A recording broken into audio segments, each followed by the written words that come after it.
From beautiful Gull Lake, it's Vintage Gold Cup Live, where we take old boats that were built in the 1950s and 60s and combine those with some of the best sailors in the world.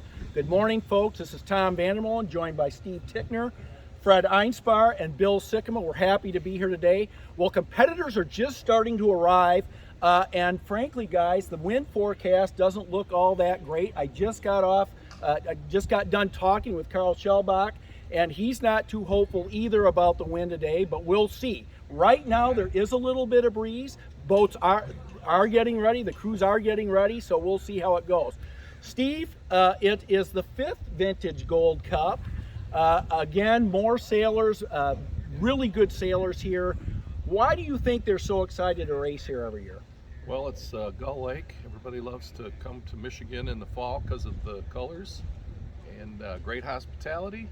And Don is putting on a great program and parties for all ages. It is going to be an unbelievable day. So guys, let's talk a little bit about the boats. Now, we've had a chance to look at all these boats, and I know we've got some favorites. Fred, I'm going to start with you on your favorite boat. I know you've got one. You were just down there talking to the skipper and the crew of that boat. Well, John McCausland has stayed with us several years in tulip regattas in the spring, and John is an excellent sailor, and he's sailing a boat that goes way back. It's Frank Zagorini's boat, and I think Frank won the Bacardi Cup in that boat. So, and Frank Zagorini was family friends. So when John was growing up, Frank would come to Springfield and stay with McCausland. So I'm going to go with Zigzag. And I like, if you look at the boat, it's a interesting shade of green. Reminds me a little of ham and pea soup. So I'm going with Zigzag. Absolutely a beautiful boat too, and they've got two very good sailors, and that may be your pick for the winner of this race too. We'll get to that later. That's what I'm doing. Okay, all right. I'm already calling it. Steve, what boat do you like? I know you kind of got your eye on B Hippie down there, but what is there another one you like? Well, I think I got to go with Ferrari. That's the I think the coolest one of all. Yeah, there's a story behind that. I know. But and that'll be skippered, of course, by Joe Lonergan and his crew. Joe, of course, is a Star World champion, and it is a beautiful boat. It's very funny how they have combined the Ford versus Ferrari, and they put the two Lonergan brothers in that boat. As I said before, there are 3 sets of brothers racing in this regatta this week, so that'll be fun. Billy, what about you? You got a favorite one?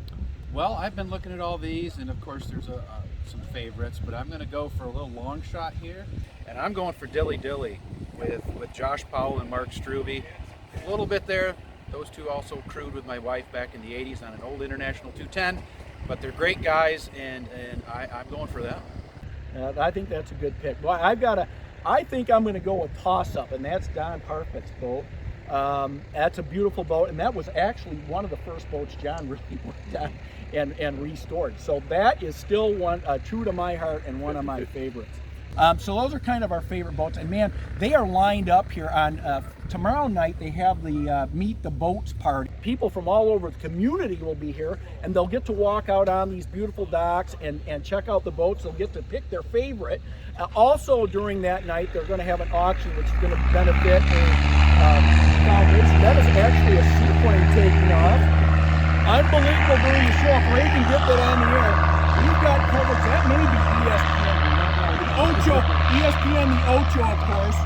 Not the real ESPN, but that could be the Ocho, and they're taking off right now. Right on time. Dodgeball. Right on time. Right on time.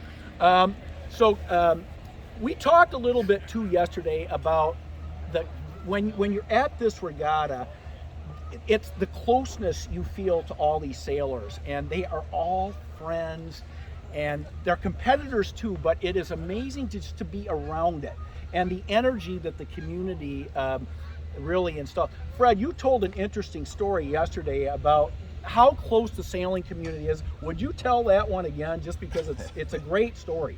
Sure. I hate to tell a story over and over again. My wife will attest that I do that fairly frequently, but I was on a float trip in the middle of on the Middle Fork of the Salmon River in Idaho, which is called the River of No Return. It really is 100 miles you can't get in or out of.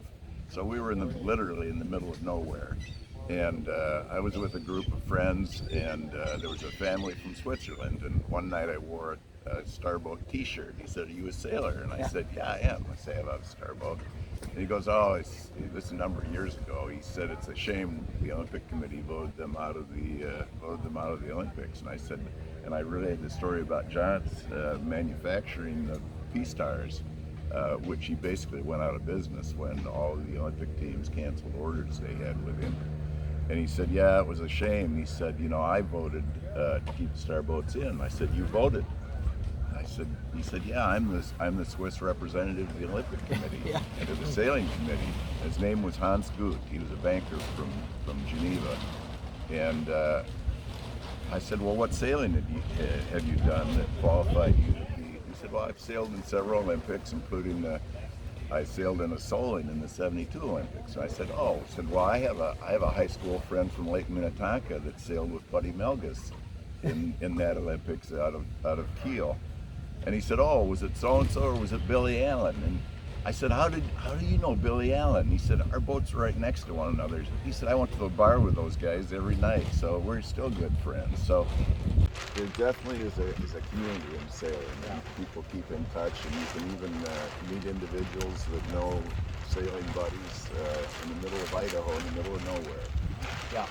That is an unbelievable story, and I think that happens frequently. I mean, when we're traveling in the 210, Steve, it's all about, we go because to the regattas just to see our friends and hook up with, and we'll be friends for life, and that is a special part about sailing. Gull Lake is such an amazing place, you guys, to race and sail. If the wind does go down today, we talked about this before, the sailors just go over the golf course. Literally, the AP flag goes up, they go golf. The minute the AP flag comes down, we make the phone call, they all come rushing over in their golf carts, hop in their boats, and go. So pretty fun stuff. Okay, so Steve, let's talk about the social calendar. Tonight, we've got the Kalamazoo Air Zoo.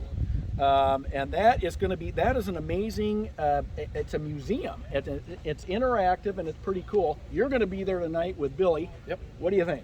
I think it's going to be fun. It's actually been voted the best place to take out-of-towners and the best place to spend a day with your family 3 years in a row at the Kalamazoo Air Zoo. Yeah. There's over 100 rare and historic air and space artifacts. Fred's been there. I have not. So this will be fun to do it for the first time.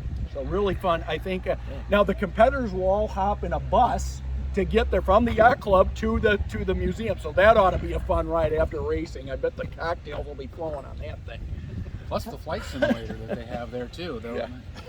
So Fred, I'm going to go back to you now. Let's talk about the weather because we mentioned it. I mentioned it a little bit. The forecast is still light. It's still going to be a challenge. What's it looking like today? It is. It's just as it was forecast. It's going to be a light southeast breeze, which since this lake is oriented from northwest to southeast, it'll utilize the long dimension of the lake, which is a good thing. But with southeast breezes are generally light, and we have a saying: never trust an east breeze because you don't know what they're going to do. However, the shores will be favored in light air, and it'll be very interesting to see how they set the course up. The good thing is the weather mark won't be tucked underneath the shore, but both shores will be advantaged. Will be a little more air on the shores and out of the middle of the lake. The middle of the lake will be a lot calmer. So it's like a Sargasso Sea, and we've all been caught in it in the middle too a couple times. I'm sure. Well, I'm sure that what I predict happening is the fleet will split into two fleets, one going to the east shore, one going to the west shore. So it'll be interesting to see how that works out.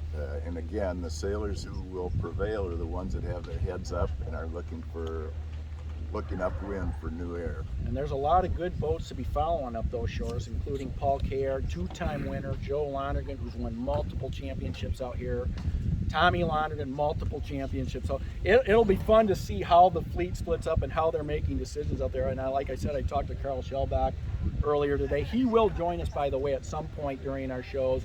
We definitely want to get him on the air to talk about it. Great race committee chairman.